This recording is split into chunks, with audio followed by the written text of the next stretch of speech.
Hello दोस्तों। तो आज हम डिस्कस करेंगे किंग लियर। किंग लियर ये ड्रामा विलियम शेक्सपियर द्वारा लिखी गई एक ट्रेजेडी है। ये ट्रेजेडी है तो इनका ट्रेजिक हीरो भी होगा, है ना।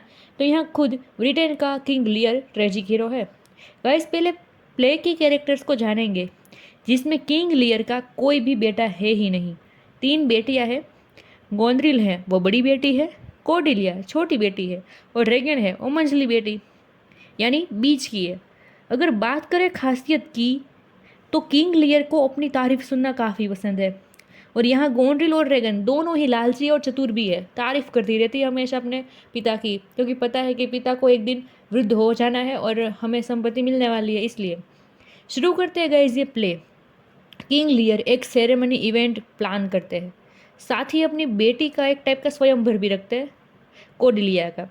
बिकॉज गोंड्रिल की शादी एल्बनी से हो चुकी है और रेगन की शादी कॉर्नवॉल से हो चुकी है। अब यहाँ रेगन है, वो बड़ी है, इसलिए शासन किसे मिलता है? कॉर्नवॉल को मिलता है। उस सेरेमनी में किंग लियर ने अपनी बेटियों से पूछा कि तुम मुझे कितना प्यार करती हो।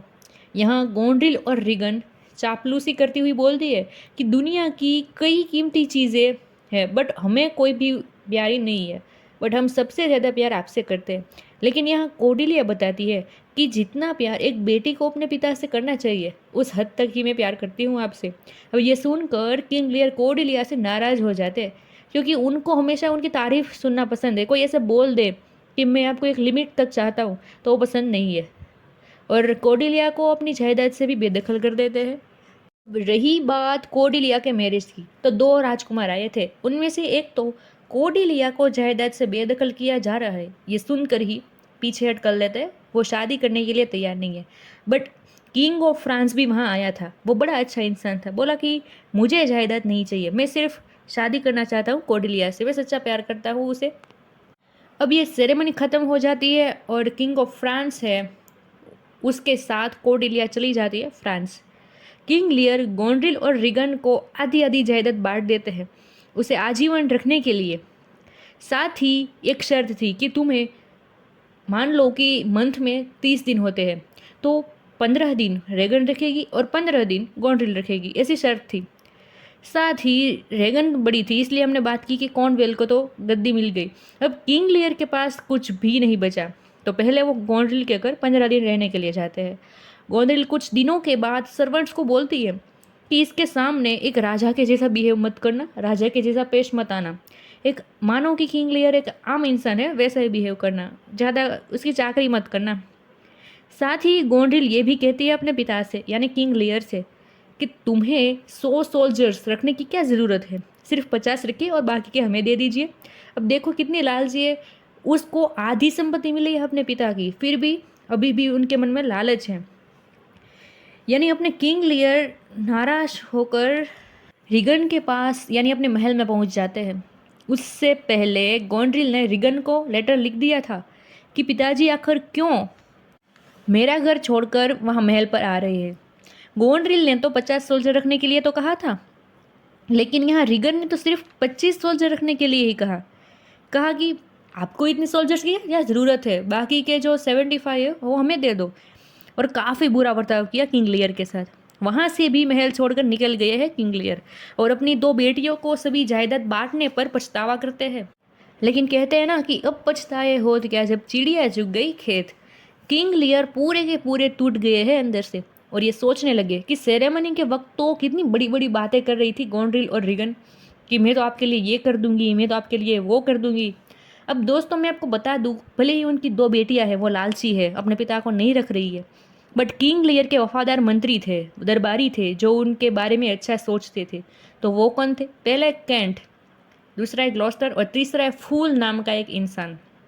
अब यहाँ ग्लॉस्टर के 2 बेटे हैं, एक बेटा अच्छा है, एक बुरा भी है। तो अच्छे बेटे का नाम क्या है? एडगर। और बुरे बेटे का नाम है एडमंड। दोस्तों एडमंड पर नाजायज़ होने का टैग लगा है, यानी वो एक खराब बेटा है ऐसा टैग लगा है। वो उसे पसंद नहीं था, इसलिए ग्लॉस्टर के मन में अपनी अच्छी इमेज बनाने के लिए ग्लॉस्टर से कहा, यानी अपने पिता से कहा कि ये एडगर है ना, आप जिसे अच्छा मानते हो, वो तो आपको ही मारने वाला है, क्योंकि वो आपका मंत्री पद लेना चाहता है। अपने बुरे बेटे के बहकावे में आकर ग्लॉस्टर है, वो अपने आदमियों को एडगर को मारने की सुपारी दे देता है।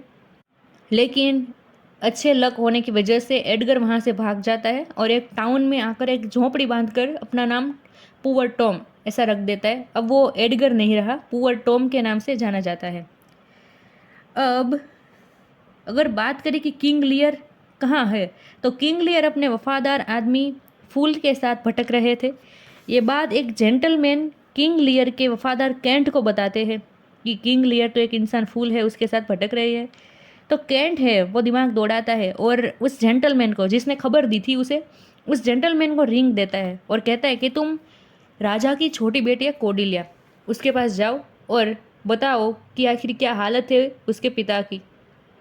अब देखिए गाइज, अब ये कोडिलिया है वही एक सेना लेकर आएगी भी, पर वो हम आगे देखेंगे।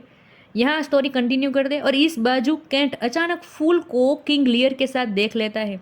काफ़ी खुश हो जाता है, कितने दिनों से देखा नहीं था किंग लियर को। तो फिर कैंट के साथ वो दोनों भटकते भटकते एक झोंपड़ी में आ जाते हैं। अब टीम में 3 लोग हो चुके हैं, एक है कैंट, एक फूल और एक किंग लियर। यहाँ एक ट्विस्ट है, ये झोपड़ी एडगर की है।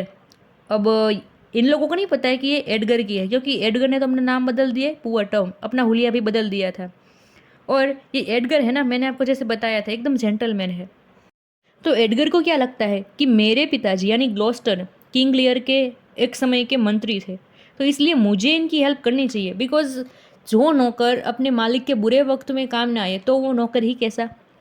अब एक दिन क्या होता है कि जब कोडिलिया फ्रांस से एक लेटर भिजवाती है ग्लॉस्टर को, जिसमें लिखा था कि वो और उसका पति यानी किंग ऑफ फ्रांस एक सेना लेकर ब्रिटेन पर आक्रमण करने वाले हैं।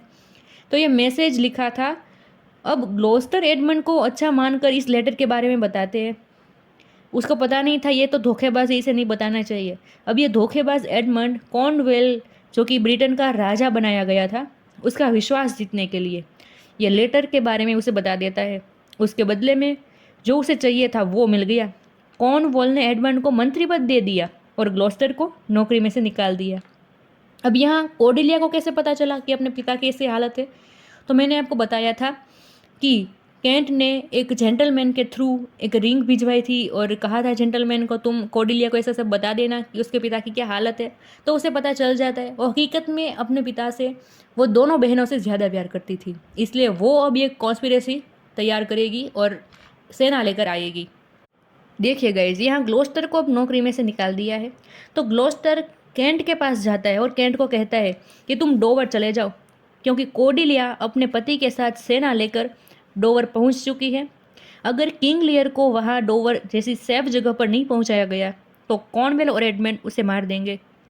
यहाँ दूसरी तरफ कॉर्नवेल ने उनके सैनिकों को ग्लॉस्टर को कैद करके अपने सामने लाने का आदेश दे दिया है और गॉन्ड्रिल और एडमंड से कहा कि तुम एल्बनी यानी किंग लियर की जो मंझली बेटी है, बीच की बेटी है, उनका पति है, उसके पास जाके एल्बनी को हमारे साथ फ्रांस के खिलाफ लड़ने के लिए तैयार हो जाए, ऐसा कह दो। गोंड्रिल एक टाइप की लालची थी, लेकिन यहाँ एल्बनी तो उल्टा गोंड्रिल को समझाता है कि तुम्हें एक बेटी होने के नाते तुम्हारे फादर के साथ ऐसा नहीं करना चाहिए, बल्कि तुम्हें इस वक्त उन्हें सहारा देना चाहिए।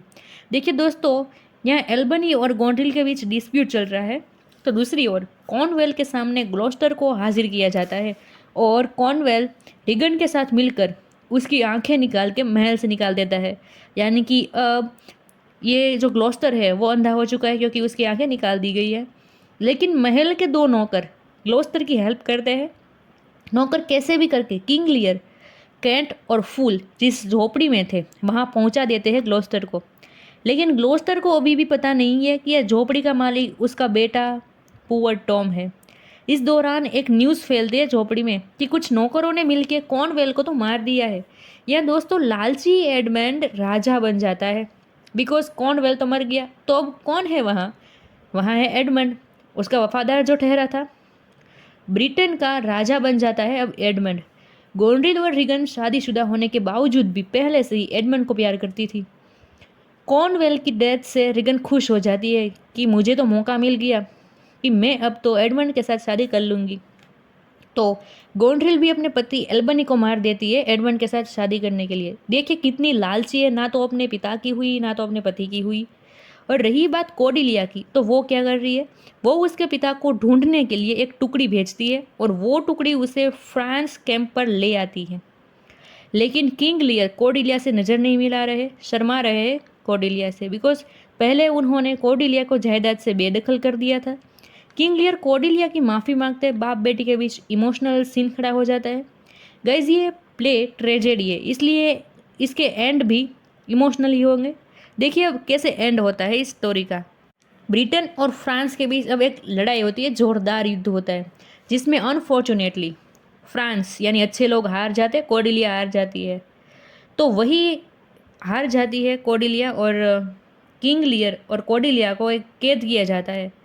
दोनों को मारने के लिए एडमंड अपने एक कैप्टन को भेजता है कि जाओ तुम मार दो उन दोनों को, मुझे ये नहीं चाहिए दोनों।